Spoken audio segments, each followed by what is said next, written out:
Welcome back to the show, everybody. Great to have you here today. Excited to get into a really important health topic that unfortunately will affect most of us in our lifetime, if not directly us, potentially loved ones in our family or certainly in our community.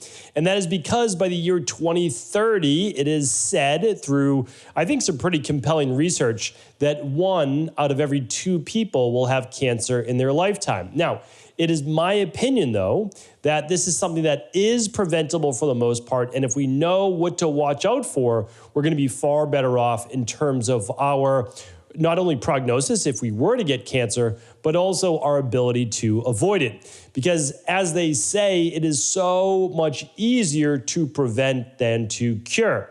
And of course, now that I use the cure word, I have to give you my disclaimer. I'm not here to provide any medical advice, medical treatment plans, medical cures, or medical diagnosis. What I want to be able to do is open your eyes to this whole world of natural health and healing. It's been around since 5,000-6,000 years ago with Ayurvedic medicine. It was popularized, through many parts of the world. 3,000 years ago with traditional Chinese medicine. And then, of course, just over the past hundreds to thousands of years in all sorts of different civilizations. Now, it has grown over time. We know so much more. We have a greater understanding, and we have state-of-the-art based natural health modalities as well. Some of that is called bioregulatory medicine. There's, of course, functional medicine lab testing, which we'll be talking about later in the week for heavy metals that may potentially cause cancer as well, dementia, Alzheimer's, etc. But what I want to do today is give you 10 things that I know you'll be able to reduce in your life. Maybe not take it to zero, but you're going to be able to reduce them dramatically. And with that, hopefully be able to stave off cancer in your lifetime. So let's hit it right from the top. The number one, I'm telling you right now, this increases your odds of getting cancer by 1,000+%, and that is smoking. But it's not just lung cancer, okay? It is also pancreatic cancer, and believe it or not, potentially colon cancer as well. So it's not just about getting smoke in the lungs, it's how it affects the entire body and the oxidative process that happens with. Now, again, I know that there are all sorts of anecdotal-based cases where this person lived to 100 years old smoking a half a pack of cigarettes a day.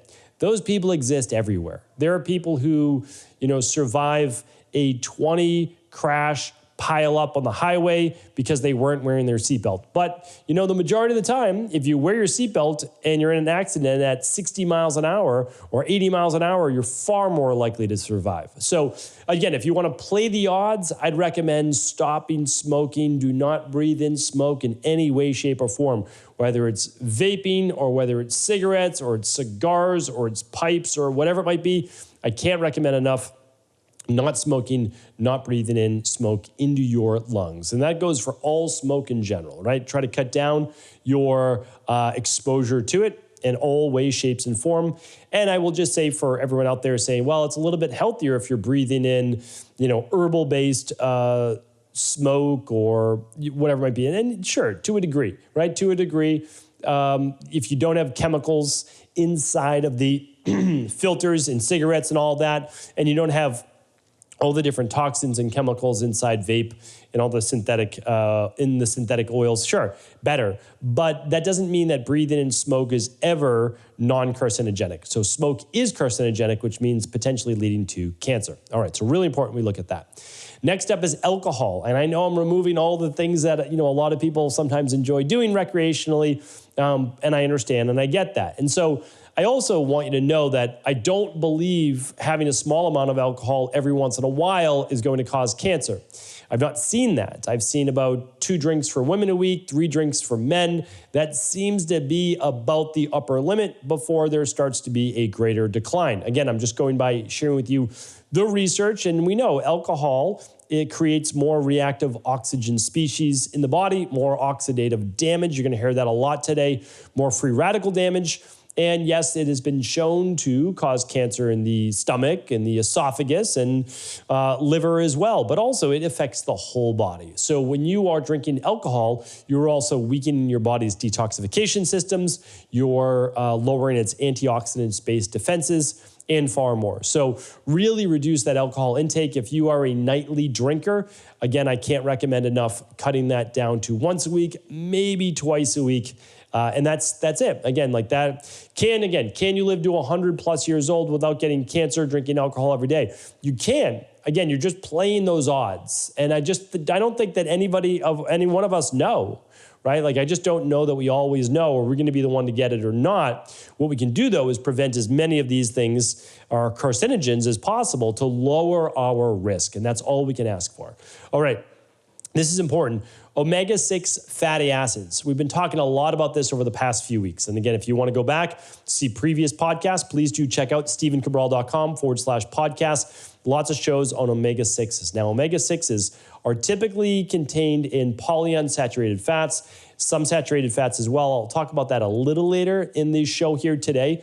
But what we want to think about is this. We need omega-6s. There's no doubt about that. We actually probably and realistically need more omega-6s than we need omega-3s. Somewhere around a ratio of 2 to 1, probably 3 to 1. I think 3 to 1 seems to be a normal ratio in nature, in more grass-fed, pasture-based products.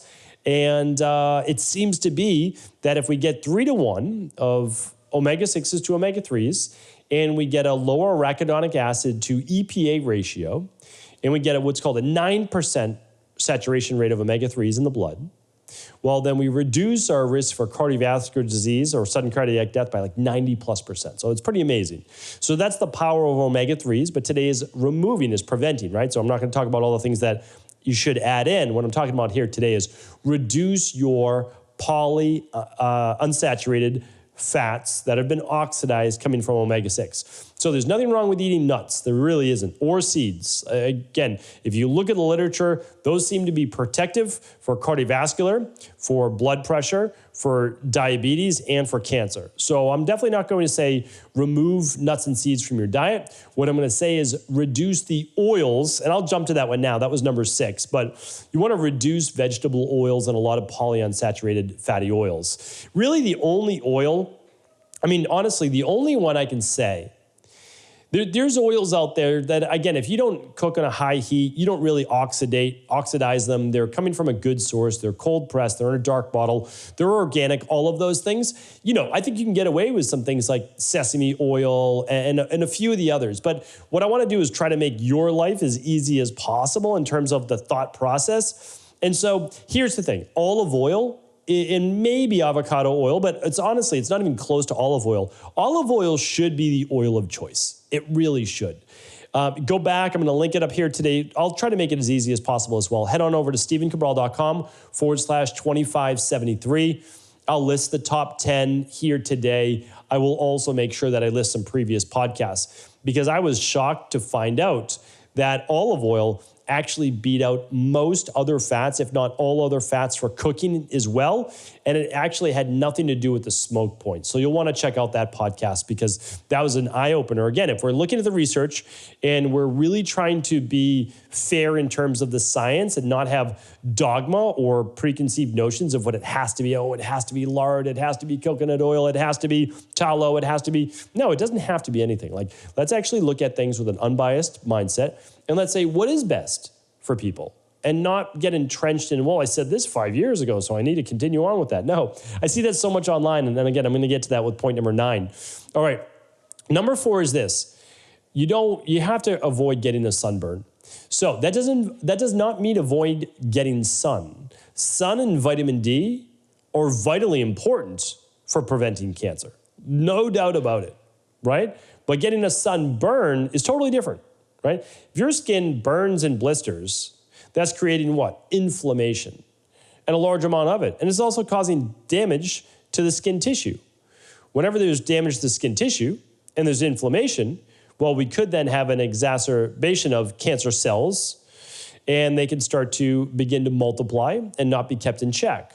So, that's really what cancer is. Cancer is started off as potentially normal cells of the body that have begin to replicate unchecked and begin to grow into potentially harmful cancerous tumors or soft cancers of the blood as well, like lymphomas, et cetera. So I think it's important. Again, we need sun. I don't avoid the sun by any way, shape, or form.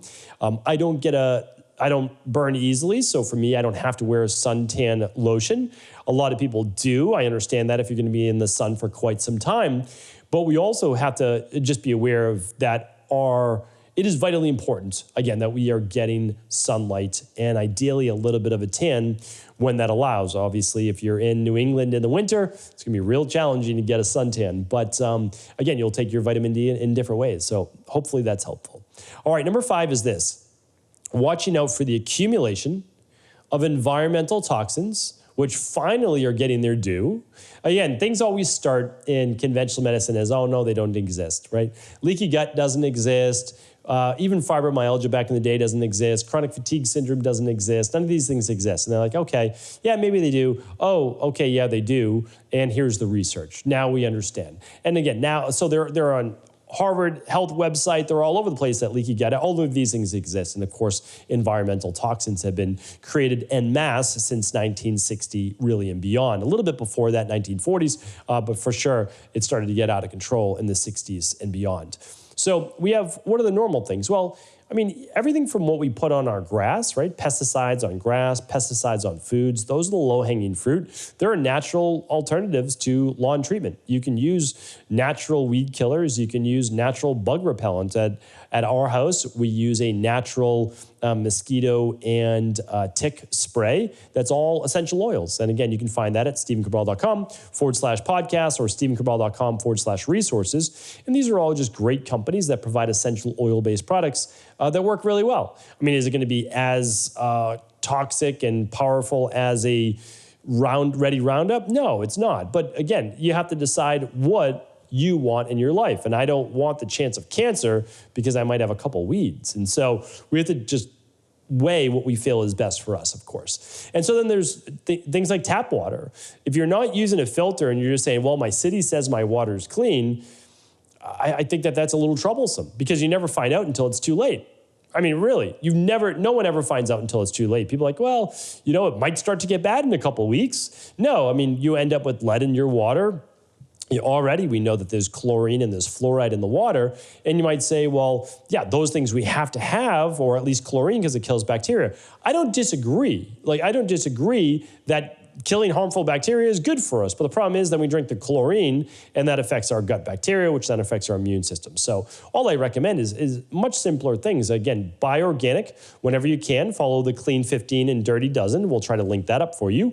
Get a water filter. I have a lot at stephencabral.com/resources, best companies there. And then just be careful of heavy metals in a lot of the cosmetics, the makeup, the bath products. So if we can avoid those, and kitchen cooking utensils as well. Be careful with the aluminum pans and spatulas. And I think you're going to be doing okay. You really will. So those are the main areas. There's things that you use all the time that you want to watch out for the most. All right, number 6 is this. Vegetable oils, which I kind of mentioned with those omega-6s, and corn oils, highly, highly inflammatory. Again, I went over those, so I'm not going to touch on it too much here right now, but we want to be very careful that we're just staying away from our canola oils and our vegetable oils and our soy oils. Whether it's in your food or you're cooking with them, just stay away. That's the biggest thing. Refined sugar, I don't want you to be afraid of fruit. I don't want you to be afraid of berries, but refined sugar, candies, all sorts of different treats, and that includes the alcohol mixers as well, the fruit juices.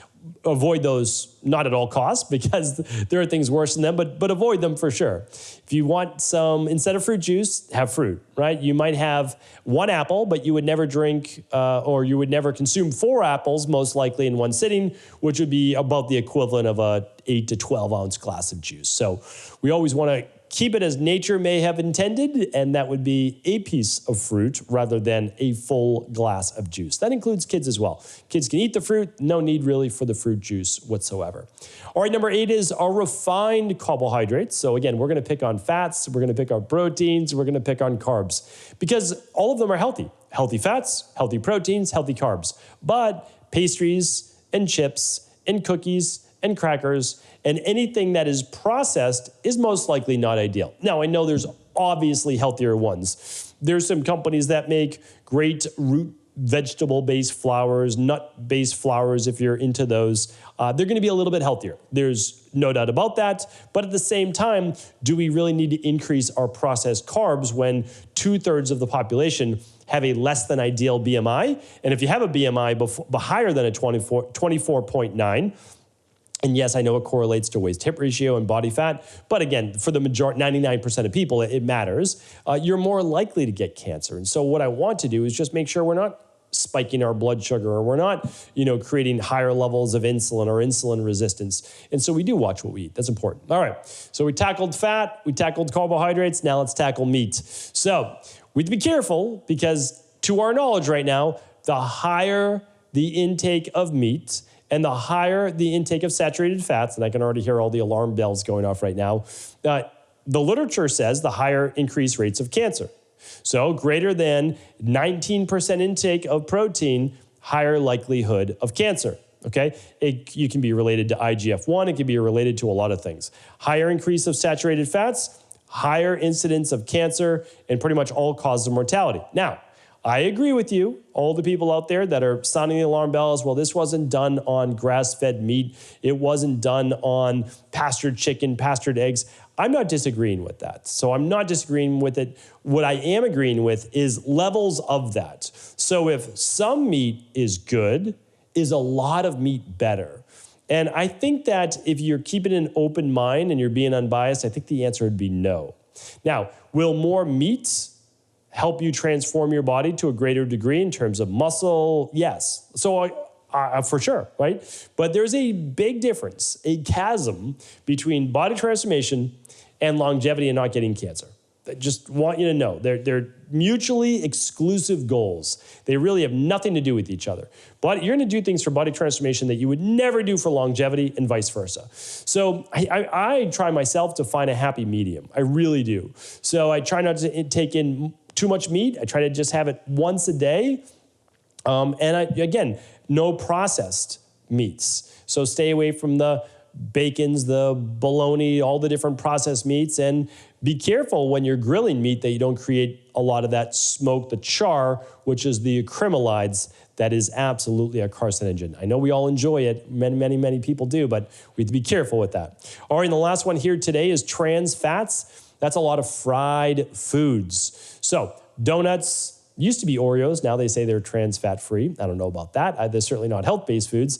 But even some frozen foods and other items like that can have trans fats in them. So if you ever see trans fat on the label, you want to make sure that you're staying away. If you see things that a lot of times it says hydrogenated, you want to stay away. A lot of coffee creamers can have trans fats in them. So the main goal is to always get as close as you can to nature. Eating a whole food diet. If it comes from a box or a bag, it's suspect, right? So doesn't mean it's going to be bad for you, but it's something that we want to really look at. I do believe in some conveniences, like there's nothing wrong with that. But we want to say, hey, does this come from whole food? Is it as clean as possible? And a total accumulation in a week, how am I doing? Because it all really does come back to the rain barrel effect, right? It's like if you're doing very little of these things, then every once in a while, it's probably going to be no big deal, unless you have cancer, right? And so that's a different story.